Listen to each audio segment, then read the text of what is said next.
Welcome on RSB Scholars Academy. If you are preparing for NTA UGC NET JRF, ICAR NET SLET TGT PGT TET Home Science 2020, then you can subscribe and press the bell icon. This channel is run under professional experts. If you have any query regarding anything like study material, previous bank, so you can directly mail us on our mail ID sbscholarsacademy@gmail.com. So today we discuss management and it's approaches. तो आज हम management और approaches के बारे में बात करेंगे। आप देखेंगे जब अपना सिलेबस खोलेंगे होम साइंस का, वो मैंने वीडियो अपलोड भी की हुई है ऑलरेडी चैनल पे, तो आप देख सकते हैं कि हमारे नेट का सिलेबस क्या क्या है। तो यूनिट 5 का फर्स्ट टॉपिक है management and it's approach, resource management and in consumer issue के अंडर।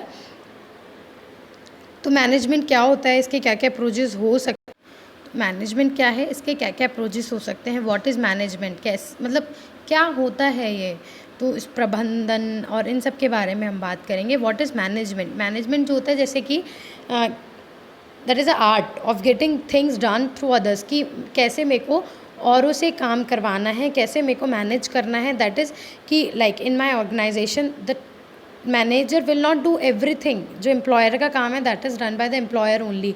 तो what is the role of the manager, कि वो कैसे मैनेज करे कि जो उसके एम्प्लॉयर है वो उसको प्रॉफिट निकाल के दे, वो उसको ऐसा काम करके दे जो कि मैनेजर चाहता है। तो मैनेजमेंट क्या हुआ है यहाँ पे, कि उसके एम्प्लॉयर कैसे काम करेंगे। तो यहाँ पे आर्ट क्या है, कि मैनेजमेंट एक वो आर्ट है जहाँ पे कैसे औरों से काम कराया जा सकता है, कैसे हमें औरों से डील अप करना है। तो it is art of getting the things done through others, right. तो इसमें हमारे हल्लोड और कूंज, बेसिकली कूंज कहते हैं जिन्होंने डेफिनेशन दी थी कि it is a process of designing and maintaining an environment. अपने एनवायरनमेंट को इस तरह डिज़ाइन करना, इस तरह मेंटेन करना जिसमें इंडिविजुअल्स वर्क कर सकते हैं टुगेदर या ग्रुप में, so that for that selected AIIMS और फॉर दैट सेलेक्टेड ऑब्जेक्टिव। तो कूंज ने क्या बोला कि मैनेजमेंट एक ऐसा प्रोसेस है, एक ऐसी आर्ट है जहाँ पे हम ये देख सकते हैं कि जो हमारा एक एनवायरनमेंट है उसमें हम ऐसे काम करें, इंडिविजुअल्स ऐसे ग्रुप बन के काम करें कि जो हमारा एम है, जो ऑब्जेक्टिव है, that can be fulfil. So that is what is management, is the art of getting things done through others. तो हमारे फंक्शंस हुए मैनेजमेंट के, जिसमें सबसे पहले आता है हमारा 4 M's। 4 M क्या हो सकते हैं, man, machine, material and money. कि सिर्फ मशीन तो नहीं काम करेगी, उसके लिए मैन चाहिए। सिर्फ मनी, अगर मैं मनी इन्वेस्ट कर दूँ, लेकिन मेरे पास इतना मैन पावर होना चाहिए, इतना मशीन पावर होना चाहिए, इतना मेरे पास मटेरियल होना चाहिए, सो that I can get that output. तो बेसिकली जो आपको ये मॉडल है ये क्या समझा रहा है, इट इज़ कि मैंने इनपुट एक ट्रांसफॉर्मेशन प्रोसेस के थ्रू दिया। इनपुट क्या हो सकता है कि मैंने मटेरियल लिया, मैंने अपनी स्किल्स, अपनी नॉलेज को यूज़ किया, इसको एक ट्रांसफॉर्मेशन प्रोसेस के through that is come into the output, कि वो मेरा एक आउटपुट निकल के आया। तो वो इनपुट होता है, वो मेरे को एक्सटर्नल एनवायरनमेंट से मिल सकता है। कि सिचुएशन अभी जैसे लॉकडाउन में क्या है कि मेरे को कैसे हैंडल करना है सिचुएशन को। तो सिचुएशन कुछ भी हो सकती है, लाइक मेरे को अभी नेट क्लियर करना है, तो उसके लिए मेरा इनपुट क्या होएगा, मैं अपना स्किल, अपनी मेहनत, हार्डवर्क, टाइम, डिवोशन सब दे दूँ ताकि मेरा आउटपुट क्या हो, कि मेरा नेट क्लियर हो जाए। तो एक्सटर्नल एनवायरनमेंट से क्या मिला कि नेट की डेट आ गई है, तो मेरे को अपना उस इतना इनपुट देना है। फिर ट्रांसफॉर्मेशन प्रोसेस को होएगा कि मैं उसके लिए इतना हार्डवर्क कर रही हूँ, अपना मैन पावर, अपना जो मेरी प्रोडक्टिविटी है उस तक लाने के लिए, that I got that output. So that is what is function of management और द इनपुट आउटपुट मॉडल, कि किस तरह मैन, मशीन, 4 M जो होते हैं ऑर्गेनाइजेशन में यूज़ होते हैं, and reach to one objective, one output, that is and indirectly we are also giving that output to that environment. तो वो हम कैसे कर रहे हैं कि एनवायरनमेंट से भी हमें इनपुट मिल रहा है और आउटपुट भी हम एनवायरनमेंट को ही दे रहे हैं। सपोज मैंने कोई चीज़ें ली हैं, that is I taken from the environment material, लेकिन मैं प्रॉफिट दे रही हूँ, तो वो भी तो मैं अपनी ऑर्गेनाइजेशन को दे रही हूँ, अपने एनवायरनमेंट को दे रही हूँ। तो that is the 4 M in the organization. Next क्या हो सकता है कि मैनेजर फंक्शन के लिए चाहिए अप्लाई, सारे ऑर्गेनाइजेशन लेवल पे अप्लाई होता है, क्योंकि प्रोडक्टिविटी और इफेक्टिवनेस और इफ़िशियंसी के लिए। तो that is all the functions of management. कि प्रोडक्टिविटी मुझे चाहिए, मेरे को मैनेजर से, एम्प्लॉयर से, इन सब से काम करवाना है, तो that is only happen with the managerial decision, with the management. If there is a right management in any organization, the organization can lead to the mount, but if there is a wrong management, so it will not. So the management, only the management will decide कि where the organization has to be. Next, and it is very important कि management art है, science है या profession है या क्या है, both और क्या। तो मैनेजमेंट आर्ट भी है, मैनेजमेंट साइंस भी है, मैनेजमेंट प्रोफेशन भी है। इसको मैं आपको बताऊंगी कि आर्ट कैसे है। कि सपोज़ मैं अपनी स्किल्स लगा रही हूँ, जैसे हमने एक अच्छी कोट सुनी है कि practice makes a man perfect. तो वो प्रैक्टिस क्या है? That is art. कि मैंने कोई नॉलेज तो ले ली, मैंने एमएससी तो कर ली, मैंने बीएससी तो कर ली, लेकिन जब तक मैं उसको प्रैक्टिस में नहीं लाऊंगी कि डिसीज़ को कैसे रिकवर किया जाता है या कैसे उस चीज़ को पढ़ाया जाता है, तो मैं कैसे डाइटिशियन और कैसे प्रोफेसर बन जाऊँगी। तो वो प्रैक्टिस, जो मेरी नॉलेज है उसको प्रैक्टिस में लाना, उसको यूज़ करना, उसको और एनहेंस करना, दैट इज़ आर्ट। तो मैनेजमेंट क्या है? जब मैं अपनी पर्सनल स्किल्स को एनहेंस करती हूँ, मुझे प्रैक्टिकल पता है कि कैसे इसको यूज़ किया जाएगा, उस नॉलेज को कैसे एप्लीकेबल करना है, मेरा रिजल्ट ओरिएंटेशन, मेरी creativity, that is all management of art. कि क्या है मैनेजमेंट आर्ट? कि अपनी जो मैंने नॉलेज ली है, स्किल्स ली हैं, उनको मैं कैसे प्रैक्टिकल करूँ, कैसे उसको यूज़ करूँ so that I get that result जो मैंने नॉलेज ली है। तो इट इज़ एन आर्ट की practice makes an man perfect. Next is management as a science. Management as a science कैसे हो सकता है? कि जो मैंने नॉलेज ली है, जो मैंने स्किल्स ली हैं, एक प्रॉपर चैनल, एक proper systemised body of knowledge से ली है ना, तो that is what is management of science. की that is already practical, already marked है कि it is applicable to one situation और दिस नॉलेज। तो साइंस क्या कहती है कि मैनेजमेंट जो होता है वो साइंस भी होता है। जब वो प्रिंसिपल थ्योरीज जो डेवलप्ड हुई हैं, that is some research has been done on that topic और ऑन दैट प्रोजेक्ट्स, तो उसके बाद ही कुछ थ्योरीज, कुछ प्रिंसिपल्स डेवलप हुए किसी ऑब्जर्वेशन के थ्रू। तो that is what is science, जो कि यूनिवर्सल एप्लीकेबल होता है, ट्रूथ होता है, and it is one organized body of knowledge. जैसे कि PERT होता है, CPM, MBO, that what is these are some technique जिसको मैनेजमेंट यूज़ करता है, like programme evaluation, review technique, management by object, critical review. So that is what is कि management हमारा science कैसा है, क्योंकि कुछ वेरियस टेक्निक्स होती हैं, कुछ अंडरलाइंग प्रिंसिपल्स, थ्योरीज, जो कि सिर्फ एक कॉन्टीन्यूस ऑब्जर्वेशन, कॉन्टीन्यूस रिसर्च के साथ डेवलप हुए हैं। तो it is management as a science. तो आपको बिल्कुल भी कंफ्यूज नहीं होना है कि मैनेजमेंट आर्ट है या साइंस है। It is both, it is also art and it is also science, क्योंकि जो हमने पढ़ा है दैट इज़ साइंस, और जो मैं उसको प्रैक्टिस में ला रही हूँ, it is art. Next is management as a profession. Management as a profession क्या होता है कि एक, और जैसे कि वेल डिफाइंड बॉडी है, नॉलेज है, जो कि एक पर्टिकुलर रूल्स बनाती है, रेगुलेशन बनाती है। जैसे कि मैनेजमेंट के टर्म्स में मैं बात करती हूँ तो it is AIMA, all India management association.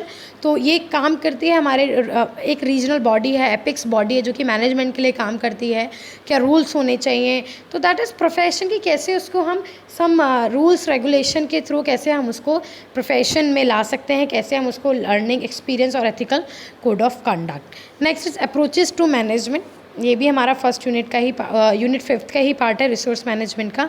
कि बहुत सारे स्टेजेस हुई जिसमें कि मैनेजमेंट के अप्रोच को बताया गया कि वो कौन कौन से हो सकते हैं। It is like not in brief but in short, like name ही काफ़ी है, वो पूछ सकते हैं कौन कौन से अप्रोचेस हो सकते हैं। तो you can remember classical approach, behavioural, manager, system, contingency. तो बेसिकली दीज आर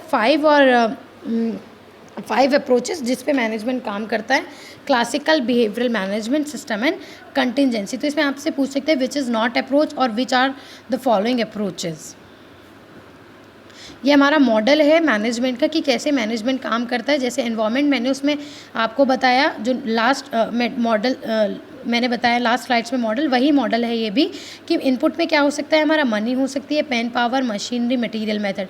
और जब मैं उसको ट्रांसफॉर्म करूँगी किसी मशीन उससे स्किल्स, नॉलेज, किसी प्रोसेस से, तो that is lead to the output. तो उसमें जो फीडबैक हुआ that is a cycle basically. वो साइकिल कैसे हुई मेरी, कि एनवायरनमेंट से मेरे को इनपुट आया, मैंने ट्रांसफॉर्म करके आउटपुट दिया, तो वो आउटपुट मेरे को किसी फीडबैक फॉर्म में फिर वो इनपुट में गया कि क्या कमी रह गई है, क्या पॉजिटिव नेगेटिव पॉइंट है। तो that is all a cycle when it starts from the environment to output to input to transformation of the product, feedback, that is all environment. Next, I am talking about the evolution of the management. Evolution of management is very important and very मतलब बहुत important है ये management NTA के aspect से कि हमारे Henry Fayol जो हुए फादर ऑफ मैनेजमेंट कहा जाता है, जिन्होंने 14 प्रिंसिपल दिए। तो ये हमारे थ्योरिस्ट के नाम पूछते हैं। नेक्स्ट अपकमिंग स्लाइड्स में भी आपको थ्योरिस्ट के नाम मिलेंगे और उनका एक बेसिक डिस्क्रिप्शन मिलेगा कि कैसे इनका मैं एक एक थ्योरिस्ट का डिटेल्ड में आगे आपको बताऊंगी कि हेनरी फ्योल ने 14 प्रिंसिपल्स के अंदर क्या बताया। अभी it just introduction of management, it's approaches and the types, कि कौन से थ्योरिस्ट हुए, कौन थ्योरिस्ट ने क्या उसमें डिस्क्रिप्टिव अपनी थ्योरी में दिया। तो it's all about this video. तो डिवीजन ऑफ वर्क, इन्होंने हमारे जो 14 प्रिंसिपल दिए, these are division of work, authority and responsibility, हमें कोई काम एक से नहीं करना चाहिए, it is to be divided. इस तरह अथॉरिटी रिस्पॉन्सिबिलिटी कैसे टॉप से कैसे लोअर से, and discipline is very important. Yes, unity of command की कोई फॉलो अप के लिए आपको डिसीजन दिया गया तो that should be unity of command. Unity of direction यही नहीं कि आप लोअर से टॉप बॉटम पे जा रहे हैं, टॉप से लोअर पे, there is a chain, there is a process कि आपको डायगोनल फॉलो करना है, horizontal, like it is in an organization it is divided कि आपको किस लेवल से किस उससे काम करना है, किस डायरेक्शन में काम करना है। Next is subordination of individual interest to general interest, लाइक हमें हर एक इंटरेस्ट को काउंट करना है, ये नहीं कि we just count the top interest और द, लेकिन जो बेसिक नीचे के एम्प्लॉयर आते हैं सबॉर्डिनेटर्स, हमें उनको भी ध्यान में रख के अपने मैनेजमेंट पे काम कर रहे हैं। In this way these are the 14 principle. Remuneration of personnels की, अगर कोई बोनस है, कोई अच्छा काम कर रहा है तो उसको रिवार्ड दिया जाए, कोई बेकार काम कर रहा है तो उसको पनिशमेंट के तौर पे हम उसका बोनस काट सकते हैं। तो इससे क्या होगा कि they will get some kind of remuneration. centralization, like it is all centralized, one from one manager to everywhere. Next is scalar chain, order, equity, stability of tenure of personnel. तो like stability of tenure of personnel क्या कहते हैं कि हर organisation में जो काम हो रहा है that be done in the smooth way, initiative लेना चाहिए, स्प्रिट द कॉर्प्स कि हम सबको मिलकर काम करना चाहिए, there is a union in strength कि यूनियन रहता है स्ट्रेंथ में। तो this are the principles that is describe by the Henry Fayol. Do not confuse, Henry Fayol ने हमें क्या दिया, 14 प्रिंसिपल। फ्योल कौन हुए, father of management. Next we talk about the scientific management. अभी मैंने पढ़ा मैनेजमेंट के फादर कौन हुए, Fayol management, Henry Fayol. Scientific management के फादर कौन हुए, FW Taylor, TS, like you can remember it by the TS, like so T for Taylor, S for scientific, Fayol and the father of management. FM is like FM radio, you can remember it by FM radio. FM is for Fayol, M for his management. Father of management कौन हुए, Henry Fayol. तो it is like FM. Next I am talking about the scientific management. आप इसको याद रख सकते हैं TS के नाम से कि टेलर हुए किसके, साइंटिफिक मैनेजमेंट के, तो इट इज़ TS, राइट। तो साइंटिफिक मैनेजमेंट में उन्होंने क्या बताया कि हम कैसे किस काम को करते हैं और कैसे करना चाहिए, like best and cheapest way. तो टेलर ने हमें ये चीज़ बताई कि जो मैनेजमेंट है साइंस पे डिपेंड होता है, सर्टेनली डेफिनेट प्रिंसिपल्स पे डिपेंड होता है। प्रिंसिपल्स ऑफ साइंटिफिक मैनेजमेंट में उन्होंने बताया सबसे पहले कि science is not rule of thumb.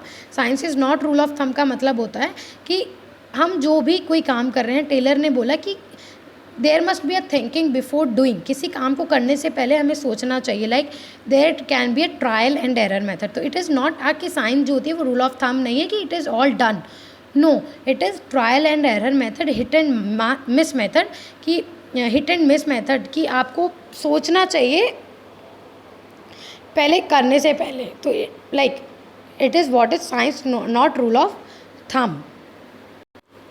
Basically जो साइंटिफिक मैनेजमेंट की अगर बात करती हूँ टेलर ने दिया, इट इज़ ऑल क्लियर। तो science not rule of thumb में यही बोला गया कि जो हमारे ट्रायल एंड एरर मेथड होता है, हिट एंड मिस मेथड होते हैं, दैट शुड बी अवॉइडेड, वो हमें नहीं लेना चाहिए, क्योंकि जो साइंस मैनेजमेंट हमने बोला ना दैट इज़ अ साइंस, तो it is based on some principle, some theory develop, तो उसको हमें अडॉप्ट करना चाहिए जो ऑलरेडी डेवलप्ड थ्योरी है, डेवलप प्रिंसिपल है। It is also as an art and it is also in science.